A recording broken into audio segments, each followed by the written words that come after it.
Okay, butereevu. Omuyimbi nno Khalifa Aganaga w'oyogerera nga oluyi lulabika nga lutandise oleeta ebibala kubanga buli lukya abayimbi bamwettanira era n'okumuggyako oba kye twandiyise amasannyalaze oba y'agalina kuba ne w'owulirira bino nga oyo gw'olaba ku screen yo ye muyimbi Rainy Abba. Rainy Abba abasinga muyinza obeera nga temulimanyi erinnya eryo naye obudde buno bwe yeeyita nga yali mu kibiina ekyaba Kiwoko Ayton and Rain kati oyo ye Rainy Abba.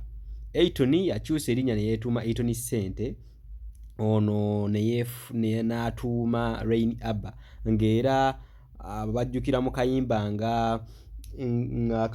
nga Mata, baakayimba ne Zuwena, Ngattozo, Kiwoko. Ojjukira nti nno abayimbi bano be baali ku sayidi ya Bebe Cool nga bali mu Gagameero naye nga baddiza omuliro Good Life era embiranye yabeerawo nnyingi nnyo. So bamanyi ebintu by'eggaali, bamanyi ebintu abayimbi abanene bye bakozesa okubeera dominant mu ndongo eno. So y'ensonga lwaki omuyimbi Khalifa Aganaga bamukubye oluyi yagambye kaŋŋendeyo. Jjukira nno omuyimbi ono kirabise lwatu nti nno akomeddewo ddala mu music industry because tumulabyeko enfunda eziwera nga alabikira mu kamera ez'enjawulo era nga ne gye buvuddeko mabegako yaliko n'omukulu Kulamaani agendako eyo mu ghetto yeye Namuwongo ne Kulamaani ng'agenze okwamusapootinga ogulira abaana ba ghetto akaadi okujja mu show. So bw'obeera tomumanyi bulungi sooka olabe ekyali Namuwongo ate olabe. Yo, ozunga lwaki Mukama ekayaga bakumazi simusimu amalamu obusiru tugenda mu Kiwoko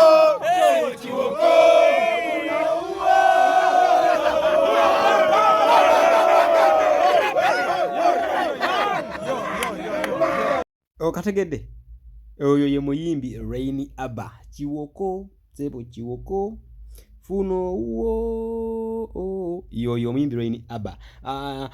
Obudde buno ekyaddala alina akayimba bakayita Kimansukiro katambulira ddala bulungi nnyo naye bwe yawulidde nti omuyimbi Khalifa Aganaga owaffe ennyini ow'engatto ow'akalevu bamutimpudde abaana abo nti bamukubye oluyi ne luvuga nga kasapatu asazeewo agende amulabeko era n'amuyitiramu Khalifa embeera gy'alimu engeri ettama bwe liri nti oba yagenzeeko mu ddwaliro oba akyalya ate nga tumumanyi musajja waffe wa ngatto. Waliwo omu gwe twakoze kawuso nagamba amukubye engatto n'egenda ekabowa. Kati ow'Ekimansukiro bw'akiwuliddeko ekyo bwe yakirabye Kacumbali TV n'agamba omukulu engatto bw'ebeera yagenze ekabowa nina okugendayo mutwalire engatto endala era abukeereza nkokola yabukeezezza nkokola oba abuzibizza nkokola aleka abuzibizza nkokola kubanga w'owulirira bino obudde buno nga n'obudde buno bakyaliyo bali wa Khalifa Aganaga amutwalidde engatto ogenda biraba mu maaso awo ne banyumyamu n'amubuulira engeri oluba gye lulimu n'amubuulira n'eki kyazzaako naye ye mu bigambo bye ebya Khalifa yagamba nti nno endongo esigale ng'eyogera tubeere nnyo ku ndongo nti edda abayimbi baalwanyisanga ndongo ne kati awo nno yali awa Kulamaani ssente omwami oyo yalinamu kasente era musobola omunoonyaako n'abookya bamuyita Rainy Abba osobola omunoonyaa ku YouTube ye n'akwokya alina akayimba akayita Ekimansukiro baŋŋambye promota aba manager Lupi ya mulimu owa Lupi Promotions musajja wange akolaawo ku UBC ne Metro FM 90.9 oba okay bwe kityo naye nga yoyo omuyimbi Rainy Abba agambye nti abayimbi mukozese nnyo endongo okusinga amaanyi because amaanyi gaggwaawo naye ate endongo tekola ki teggwaawo nti ebyo byonna naffe abakulu baffe bwe twakulirako baali babikola naye nga tebeekuba bikonde nga beekuba ndongo. Khalifa leeta endongo, Fiiki leeta endongo, Alien leeta endongo, endongo enyume. Naye ebyo by'okubeera nti nno mwekubaakuba si birungi, tebirina gye bitwala industry maaso. Ye ebigambo bya Khalifa avuddeyo n'ategeeza nti nno Fiiki Gaza talina kyamutyamu n'ekimu kyonna when it comes to music. Akirambuludde lunye nti Fiiki Gaza bw'oba okakasa nti nno oli muyimbi, teeka wali endongo, nange nteeke wano endongo, oba bafuneyo promota ali waawo omwangu ow'MPC Abitex, bafuna Abitex, buli omu amutegeke erugogo, omulala ku Freedom City, endongo ekaabe, oba bonna abateeka ekkololo, buli omu bamwe stage, endongo ekaabe, owulire ow'engatto n'owe agambwa yasambwa. Ye Khalifa ebigambo bye byebyo bwe bibadde, naye nga woowulira bino nga ye Khalifa embeera musajja wange si ewoomesa nakabululu, otherwise tumusabire oluvannyuma lw'abayimbi banne ate okuvaayo nga bamukuba lube.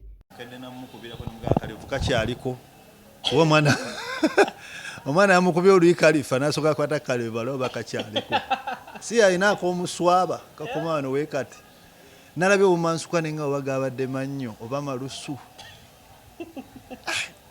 Khalifa si wewe ebigambo tola nti nange ndi mukalukalu n'olwo oluyi nange nawule mu kamera n'entya anti lwasuuse ku lwono lwe bakubye mutabani wa Palaso Liyani Liyani bamukuba oluyi ne luvuga mu kamera wepwa kalo lwa Khalifa lwe lukyamenye era katugenda comparing ezempi tuzikole mulonki nga bambi Khalifa yetaba stand tumusabire tusobola n'omukolera show ku Freedom City. Andi kati gwe bakuba oluyi akola show. Khalifa amukolera show. Asana show tumusaasidde nnyo tusobola omusaasira ndi tumukolera show Freedom City. Tomanyi nti empiza zijja y'abantu, tomanyi gwe bakuba omuntu oli omulala oluyi n'agira n'ayambukiraawo. Era kati ennaku zino alunoonya naye teri alumukuba. Gyali omanyi gwe bakuba oluyi kati empi buyimbi ki gwe bakuba oluyi ne lumutumbula. Gyali ojjamu boza Abitex kyali nnyo Abitex. Naye gwe omanyi okukuba asiba engatto n'ekoma eno, naye gwe omanyi okukuba oluyi n'engatto n'esumulukuka obuguwa. Accident yokka yesobola okukuba n'ekusumulula engatto yo gye tumanyi. Naye oluyi lwasumuludde Khalifa engatto. Ekigatto kye kimu tola ndi bamukubidde eri ku gundi egyadde bagenda ku Embassy, ekigatto kye bakisanze Kabowa. Engatto ya Khalifa ya emu yalodde Kabowa ng'erala eri Makindye. Kavidiyo akamu ke nalabye ku social media nga katrendinga. Omanyi no Khalifa muganda wange okumala emyaka ndowooza kati nga 15. Sina gyokka kuba twakwataganira waddigibba wannateete nga Khalifa tannakuba na luyimba luli olwasooka Minakonda. Ezo zonna nga tannazikuba oba kitegeera. Era nsuubira Embassy erabidde akayimba kako akasooka nze namugamba nga tanaba nakwatagana na Emma Carlos ne mugamba twasisinkana ku Mona Lisa awo ne mugagwe Khalifa eno hiti ne wayita ndowooza emyezi nga 6 era nemala n'ekimekinga kuba namugamba lemezaako eno ki hiti simulabye lwaleero. Nyenza kyansanyusiza ku katambi akatambudde ku social media kyabadde ekintu eki nali sisuubira nti Khalifa ate yakyuka nnyo era nabadde musanyufu nnyo yewuunyiza reaction ya Khalifa oba kitegeera kuba ndowooza gye namulabyemu nabadde kisigisuubira nti ffe twalwana entalo naye waliwo omuntu w'otuka n'okula n'ogamba nina abaana nkuze nina omukyala nzirayo nti awaka ng'ate omukyala andabako olubale ne wavaayo ka vidiyo nga kakalaga nti ate nze nalwakoze eki nze nalwanye era nabadde musanyufu nnyo ku Khalifa kye yakoze kivula nina akalabo ke muleeteddeyo okwongera okumwebaza ennyo akikuumira awo. Omanyi waliwo emyaka gy'otuukamu ng'olina kulaga maturity nti nakula nga tetosoose kwogera bigambo kulaga abantu nti ki kulaga abantu nti nakola ki nakula oba kitegeera kwe kusalawo mbeeko ekirabo kyenkola ki kyemuwaayo oba mufuna bulungi nekibadde kyemukuira enengato